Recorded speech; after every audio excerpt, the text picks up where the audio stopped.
Does it go there? There it goes. Okay. Hi. Hello. Welcome to the Modology Motorsports podcast, season 2, episode 5. I'm Blake. And I'm Marcus. Marcus, it's a pleasure to have you back with me, buddy. That's two As in a always. row now. I know. What's happening? Really, what's happening? I know it. This is crazy. Marcus, I started a week-long project Ooh. with a car that wasn't mine, Yep. but it kept me busy for like a whole week. So Yeah. I brought some pictures. I know you can't see them like immediately. Well, first, before I get into that, let me tell you about my father-in-law. He knows I have like Honda fever, right? Yeah. So he decided that he wanted a Honda. And I mean, out of every Honda out there, he decided that he ended up with the Honda Odyssey van.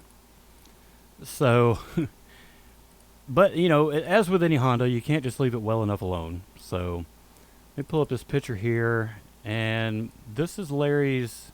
Let me move it over. There we go. This is Larry's van. And you'll notice I called him one day.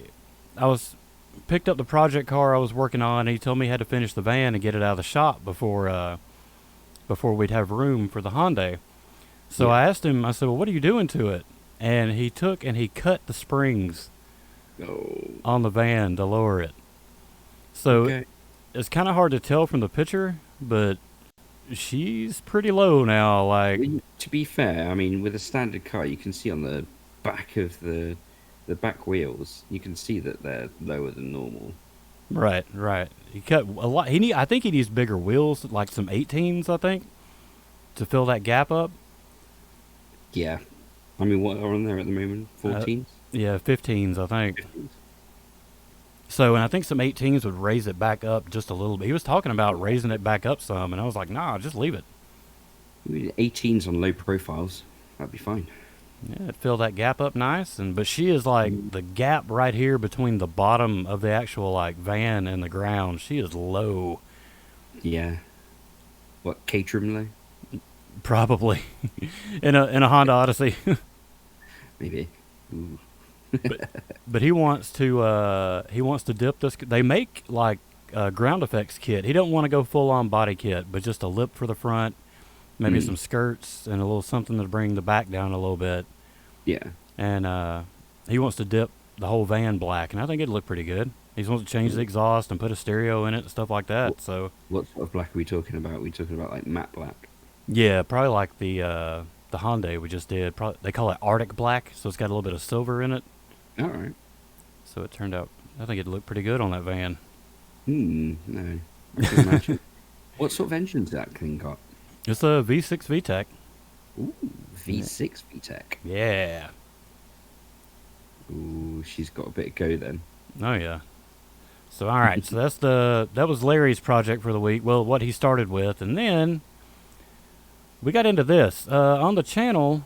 We had Josh's Hyundai before, and over the weekend, Sunday, he told me, he said, hey, I got all the Plastidip, I got all the stuff to paper it with and paint it. He said, I'm going out of town. He was driving to New York, I believe, to get a tattoo at a tattoo convention. Yeah. And then he was coming back and was going to a like an anime expo thing. So he's like, you can have the car all week. So I was like, cool. And I said, I'm probably going to drive it to work at least 1 or 2 days. And he said, that's fine. He said, as long as you got it, it's yours, man. So, well, I drove the car, and we kind of went over a list of things that he wanted to fix on it. Like some of the stuff. Let me pull this picture up. Some of the stuff on the front bumper. In the other video we had repaired before, but it had a couple new cracks in it. And Larry wasn't real happy with how the center turned out, where he fixed the big crack. Yeah. So he wanted to redo all that. So Larry sat in there, and this picture is the Hyundai in the shop with. And if you're listening to the audio podcast, you'll be able to check it out on YouTube and see the pictures on the video version. But anyway, cleaned up some rust spots on the front bumper, redid the brake in the middle. It had a little chip like right in here. And we got all that cleaned up and taken care of. So for the audio listeners, if you don't even want to listen or look at the video side of it, the crack was in the front right hand side sort of indicator area.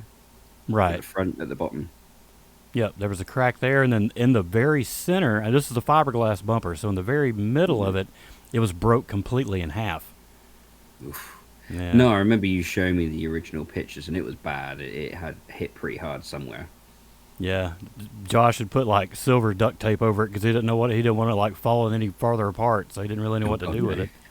No, I can imagine. At the end of the day, you don't want it dropping right down to the road and just grinding itself into oblivion. No, or breaking it off and running over it. Yep. I've seen so many of those things die. Oh, God. So we did that. Well, Larry did that. And then he had on the driver's side, I'm not sure what he did, but here's the next picture. He had cracked the fender on the driver's side. And this is after Larry had sanded it down and got it smoothed out. We just used a fiberglass repair kit to fix it too. That literally where the wheel had gone up into the fender and hit. Yeah, but I think he hit something with the front of the car again, and it pushed back on the fender and cracked the fender. I don't know. Maybe the wheel did hit it. I have no idea. It could be the wheel at an angle, turning around a corner, and then it's gone right up, and then it's just where the wheel's still going around. It's pushed it into the top, and then just pushed the whole entire fender back.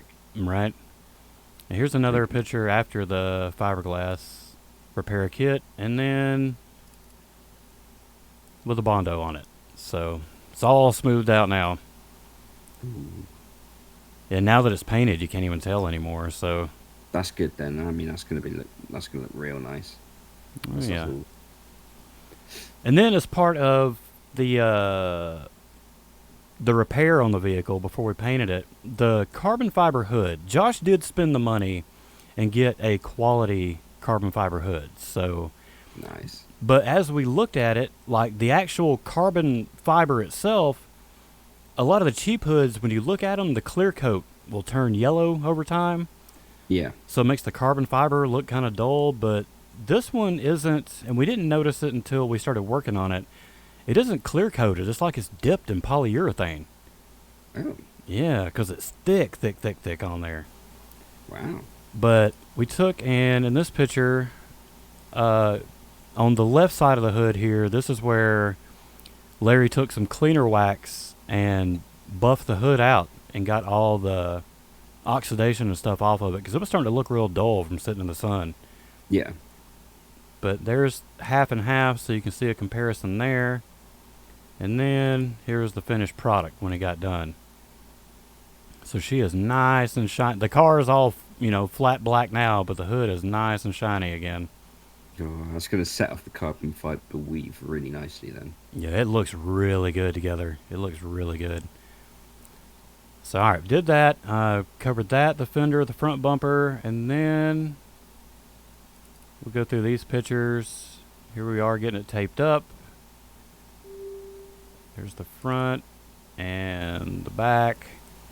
And we had covered up the emblem. Oops, we had covered up the emblem on the back at first, and then we ended up taking the tape back off of it. And it gives it this real cool effect with the Plastidip where it looks like the emblem is like popping out of the back of the car, like it's all made like one like piece 3D now. Effect. Yeah, it looks really good now. Mm. There's the back, and let's see, then the headlights. There it is, all taped up. And it was dusty. It all had to be wiped down from all that fiberglass sanding, but that was that. And then we started spraying. Let's get to these pictures. There we go. There's the first picture of it black. Still taped up and covered up. Yeah. But here's the back where you can see the emblem.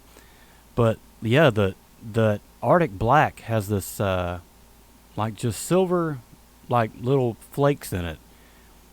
And so it makes it look really cool when it's dipped. Nice. There's the emblem. All right, I see. So the shadows on it actually make it really pop. Yeah. There it is. And the spoiler on the back is carbon fiber too, so it really sticks out on the back now. Cool. But there's that, and that one. And that was when we had finished, but we hadn't unwrapped anything yet. So later that night, it was about 8:30 when we finished it. We had to, dude. It went from like 70 degrees and nice here to overnight it was in the 90s again and humid. So we kind of had to wait until, like, in the morning it's cooler, but the humidity is real high. So you get to a point where about 7 o'clock or so, it's hot, but the humidity's way down. So we waited about 7 o'clock or so to start spraying. And Larry put an air conditioner in this shop, so we had that to help with the humidity too. But, and then I left, and he started peeling the paper, and this is the first picture he sent me after that. And this one you can see the fog lights uncovered and the headlights, and you can really get a good look at the carbon fiber. So you start seeing the contrast come out. Yeah, and it looks real good. We took in where the bumper meets the fender, there was a little bit of gap, and we took and closed that gap up all the way. But I guess just being, an aftermarket hood, aftermarket fenders, aftermarket front bumper, and aftermarket headlights, there's still this little gap around the edge of the headlights that I didn't like too much, but there wasn't a whole lot we could do with that. We tried to, like, push the fender in more, but then the hood was hitting it when it was closing, so we just kind of had to put it back like it was. Yeah, the problem you got with all of the aftermarket stuff is that they're not as accurate as, the panels that it came with originally. So, I mean, you've got to think about, like, making sure that you leave a consistent gap when it comes to it. So you won't get a perfect sort of fit. There's always going to be some sort of a gap, but it's just how you present that gap, I think. So if you just go for a consistent sort of gap all the way around the headlight area and then down where the bumper meets and all the rest of it and where the bonnet meets the front bumper, then you can get sort of like a look going that isn't look too bad. Whereas sometimes what you might end up getting is where one side is like closer than another, and then you can see obviously when you're looking at it from the front that the gaps don't match up, and it then starts to look awful. Right. There's one little spot here on the headlight that you can see this consistent like line all the way around, but then it gets real narrow right up here at the top. But I think that's just, like I say, just it's not the factory fender, and it's not factory anything really anymore. Yeah. On the front of this car. I mean, unless you literally built the panels yourself, there's no way that you're going to be able to get that perfect all the way around. I mean, that is some serious sort of concourse shit, if you want to go show your car, man. Right. But it looks damn good with the carbon fiber on the flat black, I think. Oh, yeah, no, it looks nice, although the tyres now needed a bit of tyre shine on it to make it look right again. Oh, yeah. Yeah, I got that in the next pictures. We finally got it out, and we got it cleaned up. But, yeah, Larry sent me this one. He uncovered it, and he was like, I don't know if I like the carbon fiber on the matte black. And I said, no. And I said, well, send me a picture of it, and let me ask Josh what he wants to do. And I asked Josh, and I was like, look, here's what it looks like. I said, I love it, but, what do you think? And he goes, no, I like it too. Just leave it. And I said, okay. So awesome. That's how it sits. All right, now let's look at the finished product here. Here we go from the front. This is it when we moved it outside. This is right before we hosed it off to get everything off of it. But it looks like a completely different car now. I mean, that looks so much different. It looks out in the sunlight, it sort of like brings all the tones back to normal again. Whereas when you're underneath the lights in the shop, it's like a massive difference in sort of like tones. Right. Whereas that one sort of brings it all back a little bit more. Yeah, it looks so mean now, being it looks like a shadow. Yeah, definitely. And this was right before we cleaned. We cleaned the wheels off, and then we put tire shine on them. So this is just, I wanted to get a couple pictures of it sitting out in sunlight before we cleaned it off. So there's that, and then here's one more from the rear end. And you can see the carbon fiber spoiler and everything on the back. We did end up with one little spot right here on the back bumper. And we don't know if on our last trip around spraying, did the hose hit it from the air compressor to the gun? But we didn't notice it until like after we were done with everything. And Larry went really this morning. So we took some of the Plastidip on a brush and just touched it up, so this was still wet compared to like the rest of it. So that should even out eventually with the rest of the color of the car. But that's it from the back. And I think out of all the cars we've dipped, there's been my Civic, my brother-in-law's Mustang, and now this Hyundai. We've learned so much going over each one that I feel like this is the best one we've done so far. I mean, that looks like 99.99% like spot on. It's just that little nick at the back. Yep, just that one little spot right there. I mean, that could be down to prep. That could be just like a reaction to something that was left on there. Right. You just don't know. But she looks good. And it's sitting out in front of the house now. Josh is on his way to come get it tonight, and I'm gonna miss it. Especially, I bet. I told Marcus right before the podcast, I said, hey, I'm going to run to the store. That way I can drive it one more time before he comes to get it. And then I got to the store, dude, got out, reached in my back pocket, left my wallet at the house. So I came back and just said, screw Another it. excuse. Yeah, I said, screw it. I'll just go after the podcast is over. I'll go drive it one more time. I keep making excuse. I think it's not like I did it on purpose, but, I mean, if I have to drive it one more time, But that is it. That has been, this has been a week-long project. Larry put in a lot of work to get this car finished. He went home every night after work with it hot, and he sat out there and he worked on the bumper and he worked on the fender. He cleaned the hood off good.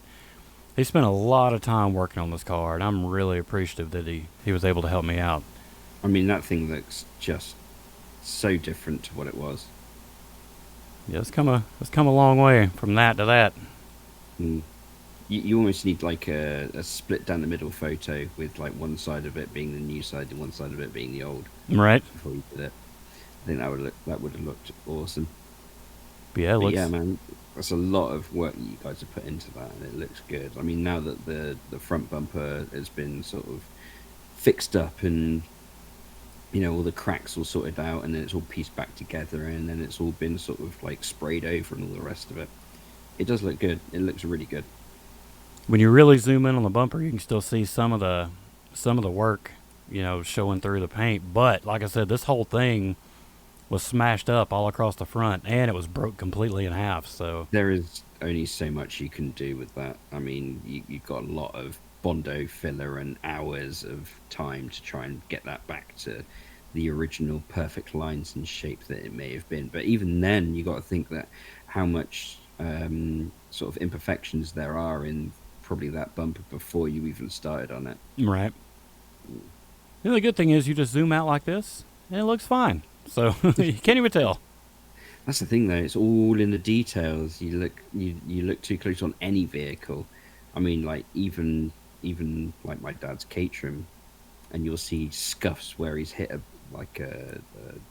little bollard and stuff like that, or there's like where he's actually hit it. There's a slight warping of the front nose cone, and like little chips and dents here, a little bit of cracked paint. Everything, you look close enough on anything, and unless it is literally perfect coming out of the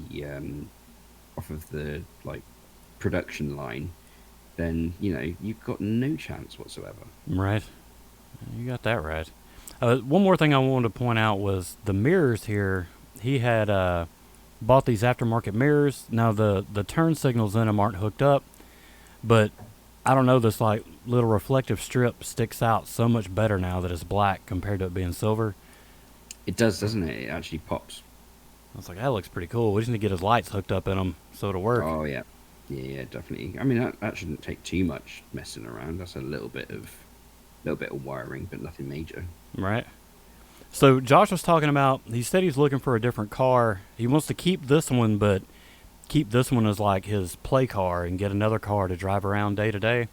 Because as low as this car sits, like I had a tough time getting in and out of work without scraping the front bumper, and Yeah, I can imagine.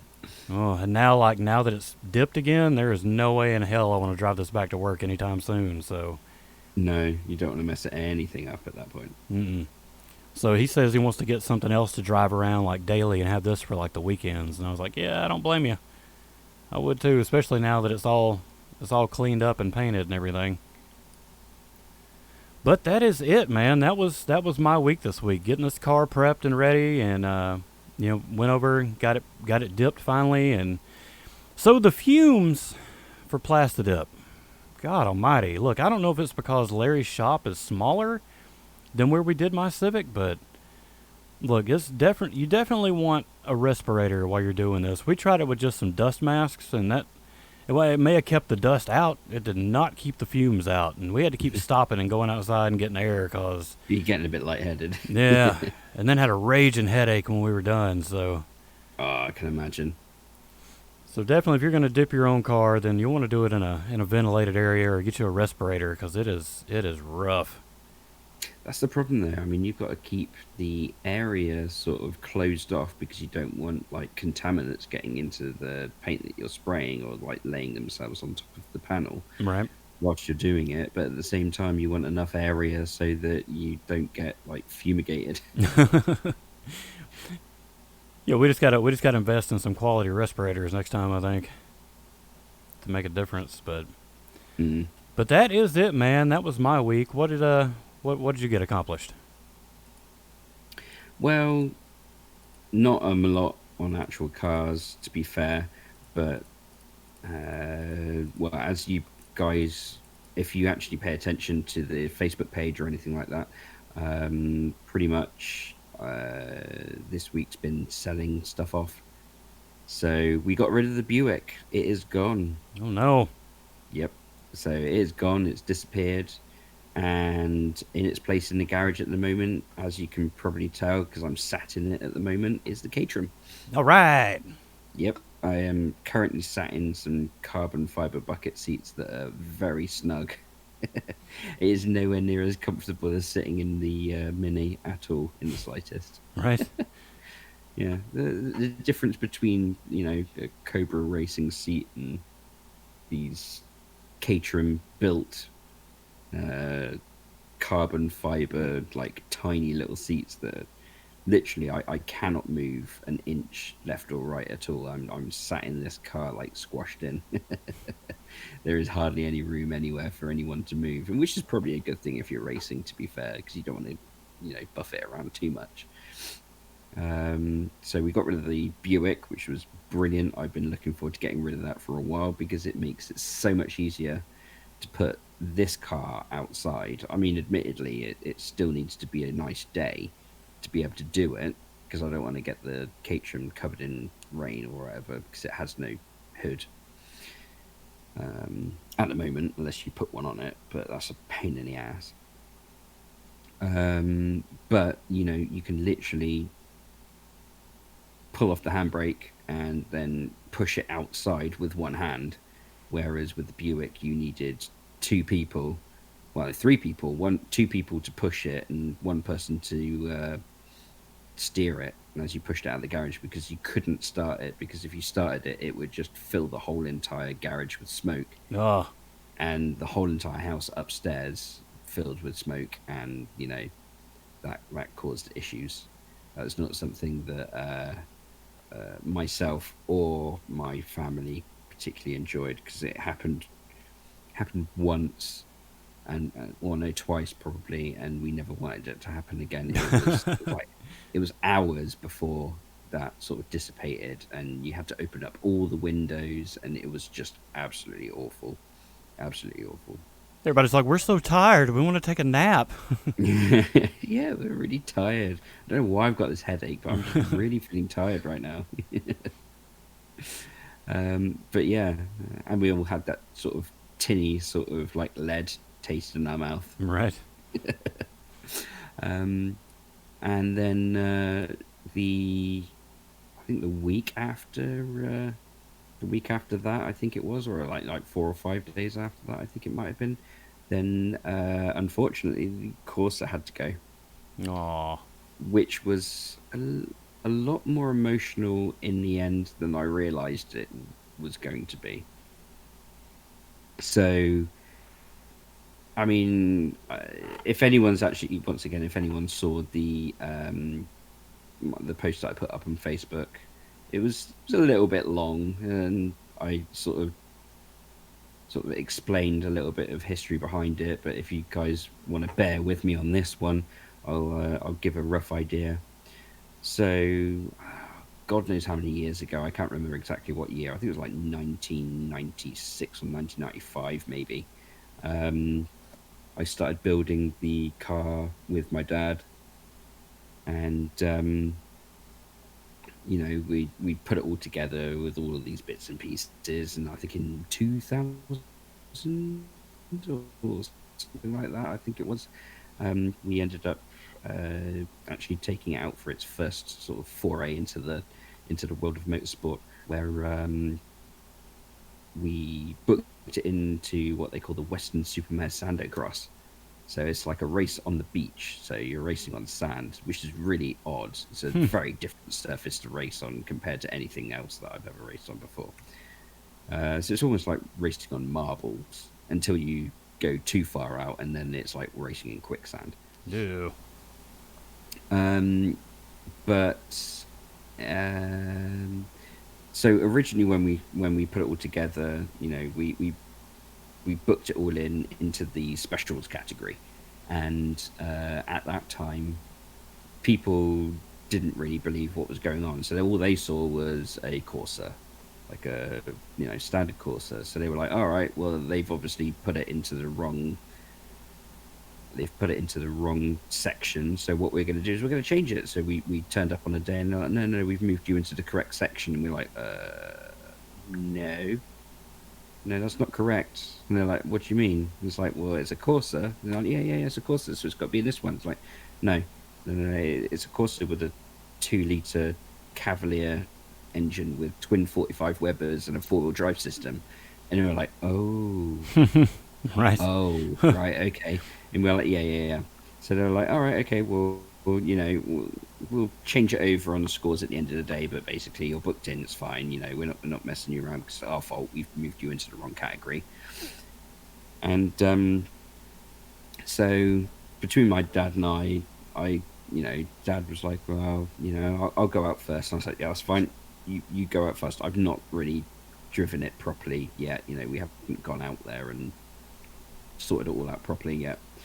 So Dad went out, and it was like you could hear people audibly like gasp at like the ridiculousness of this thing, because obviously they put us in the wrong section. So what would happen is that you had to go out in number order and in your specific sort of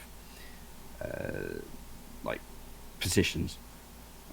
And what they ended up doing is keeping us in our original spot. So we were up against, like, first of all, like little 1.2 and 1.4 liter engines, like Peugeots and stuff like that would normally be that car's sort of standard sort of class. And what happened after that was Dad embarrassed them horrendously. So what you would see is this car pull up to the line, you'd see it sit down, and as it revved up and went off, the whole entire chassis just dropped down like an inch and then just went. Huh.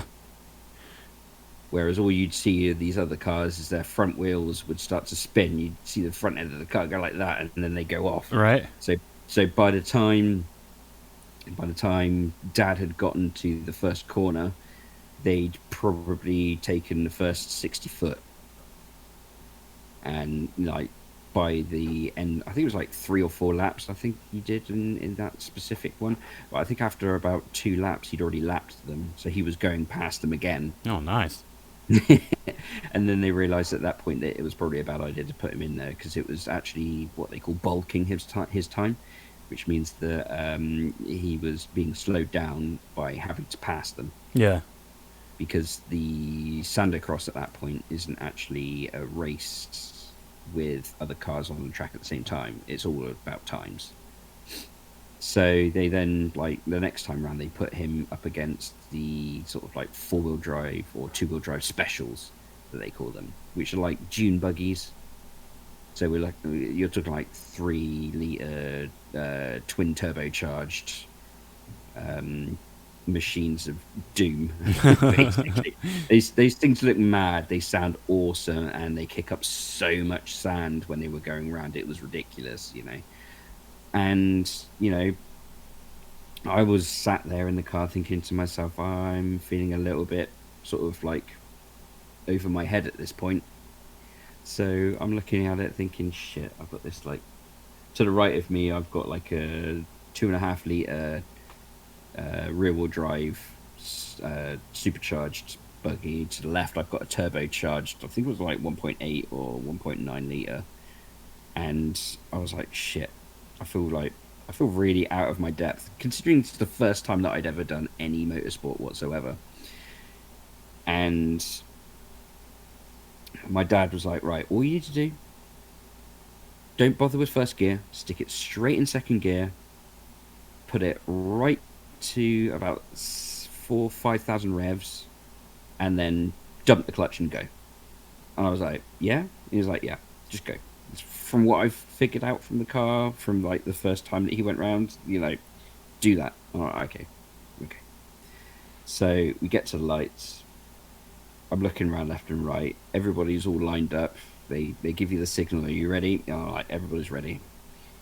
And you see like about 12 yards in front of you. There's a little light, and it goes green, and it goes out. And you're like, right, go. And I went, and I was like, where is everybody? Oh. And literally everybody was like 2, maybe 3 cars behind me, spinning their wheels, and this thing just literally just hunkered down, boom, gone. And it, for the whole entire time, I think from what I remember, that car never got beaten to the first corner in its entire life Nice. of being in the duration of its 4-wheel drive, like, you know, the way that it was built. And you know, I had some seriously awesome times. I won my I came like second or third in the under 21s championship for the UK in my first year of like racing, and then the next year I did something similar, and the year after that I did quite well. You know, a lot of the races my dad and I would he would come first in class and I would come second in class, but because he was the fastest time of day, he would get bumped up to a different like award, which would be faster time of day, and then I would be first in class because you can't win 2 awards at the same time. Right. So yeah, it would literally be my dad and myself going, you know, 1-2, 1-2, like for a lot of those races. Or if we weren't first in class, we would be well, if dad wasn't being fastest time of day, it would be like he would be first in class and I would be second in class, you know. So it was like, you know, pretty consistent. It was a damn good car, and you know, no one had seen anything like it. I mean, like the first time out at that Western Superman Sunday Cross, people were you know, they'd come into the pit lane afterwards and they were like, what the hell have you got in that car? And I'm like, you know, my dad and I would take off the bonnet and then set them out, and then they would be looking at it going, what the hell is that? You know, it's like a 2-liter Cavalier red top engine in it with twin 45 Delorto Webbers sticking out the back of it. It sounded like immense. I mean, nothing like it sounded like now in its last iteration before it got sold. Right. You know, I preferred it in its 4-wheel drive mode, all the rest of it. But it was a beast. I mean, I wish that you had, you know, seen something of it, you know, in its prime before it got turned into a 2-wheel drive and dad moved it down into a different class. Yeah. But you would have been like it's really hard to explain anything about it to anyone that's not been there and seen it, it's really hard. And I think what really caught me was the fact that it wasn't just how much fun I'd actually had in it, it was how much fun that I had actually had building it with dad when I was younger, and going through the years and pulling off gearboxes and learning about how cars worked and gearboxes and clutches and the differential and all the rest of it. Everything on that car was what I learned. I learned to do mechanics through dad on that car, and it was, I think what I hadn't realized at the time was that there was a lot of emotion left in there with it, and it really caught me, I think, at the time. And I was feeling really sort of like apprehensive about seeing it go. And my dad was feeling pretty like rough about seeing it go as well. But at the end of the day, he can't deal with that sort of thing anymore. That sort of rough terrain and all the rest of it's really kicking him. So it's like, well, I'm not going to do anything with it because, it's not something that I wanted to continue on doing. I ended up finding that I was, more suited to tarmac and sprints and hill climbs and stuff like that. Yeah. Rather than loose surface stuff. I was never really that good. I was good enough at the time, but people these days have got lots of better machines, lots of better things going on with all of their stuff, and there was no way that I was going to do that car any justice in the way that it was in its front wheel drive version rather than it being 4-wheel drive. And it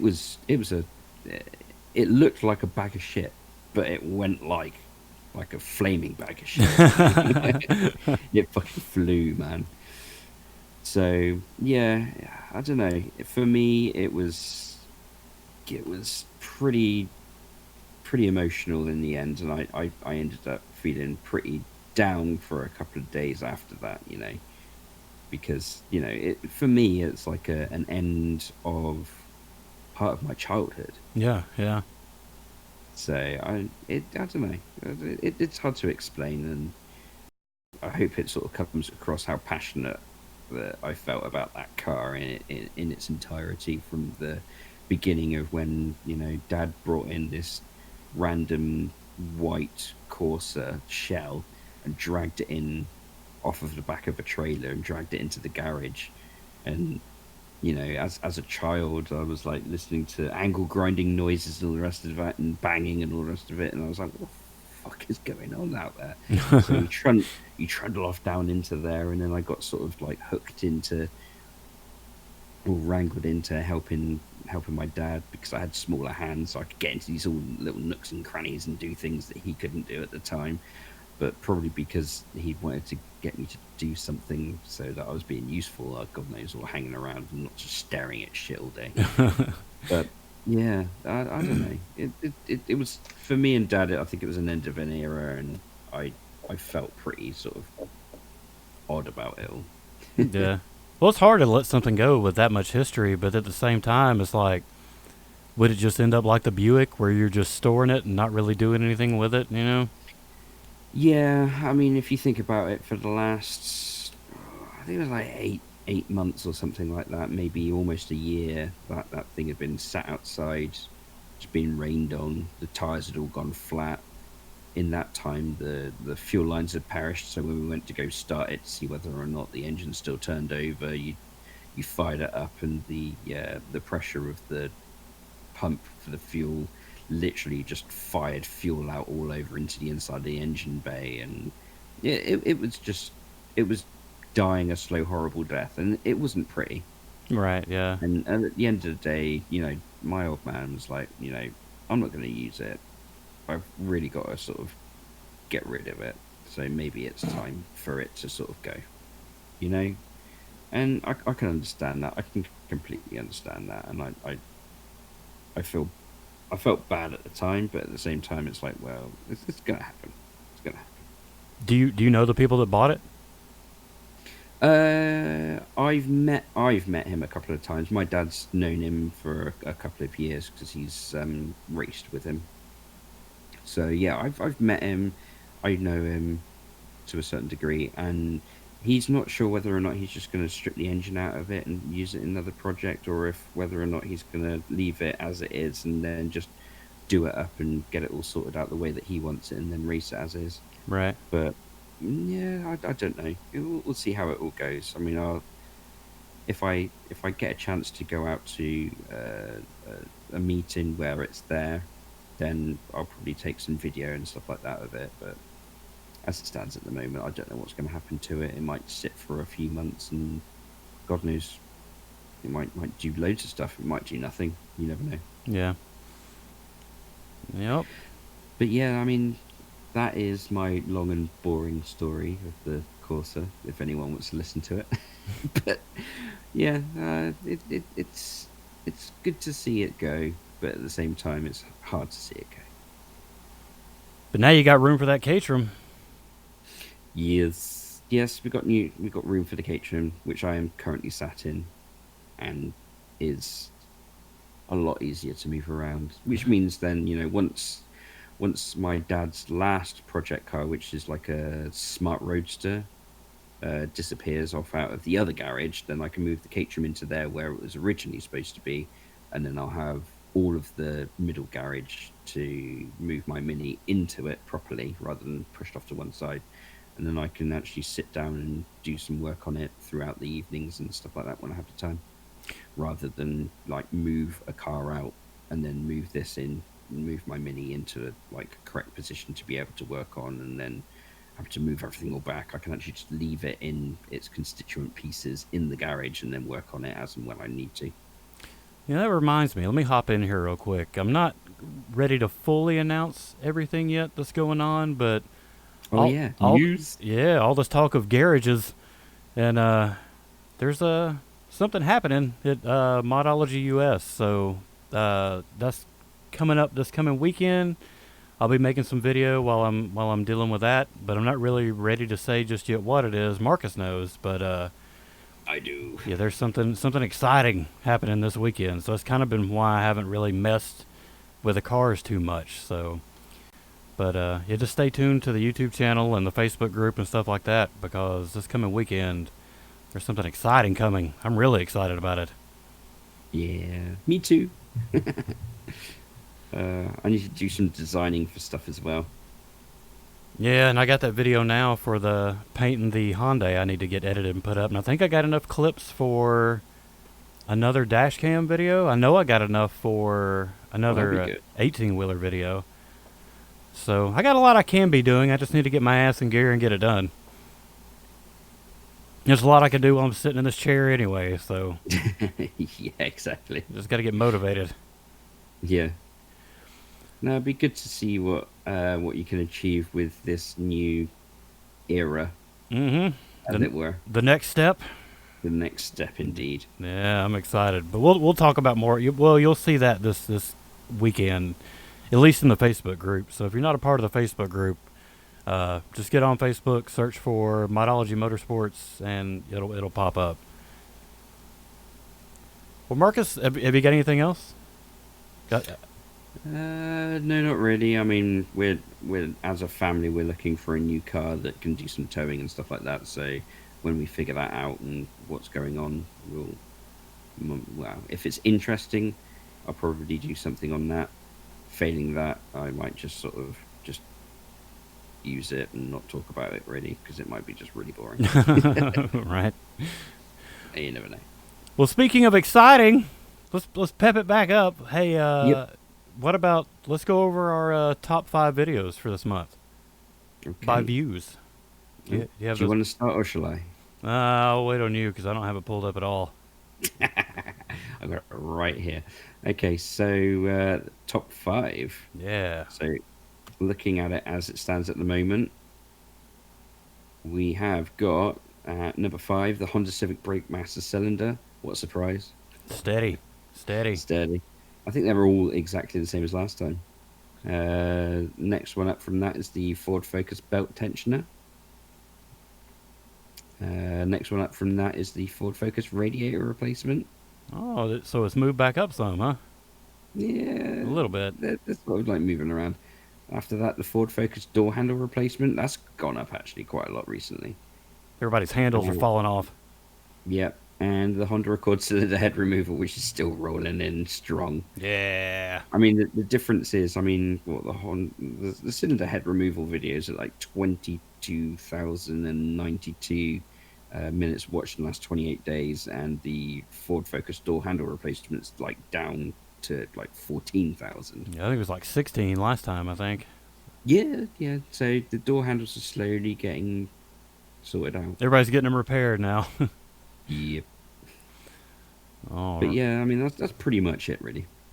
All right. Well, it's going to be another short episode this time. No news this week. Between the week-long car project and Marcus selling cars Life. and some life stuff, we got a little off track these last 2 months. So we're getting the ship righted, and we're going to get it going back the right direction. Things are greatly improving.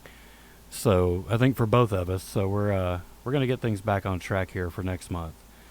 Definitely.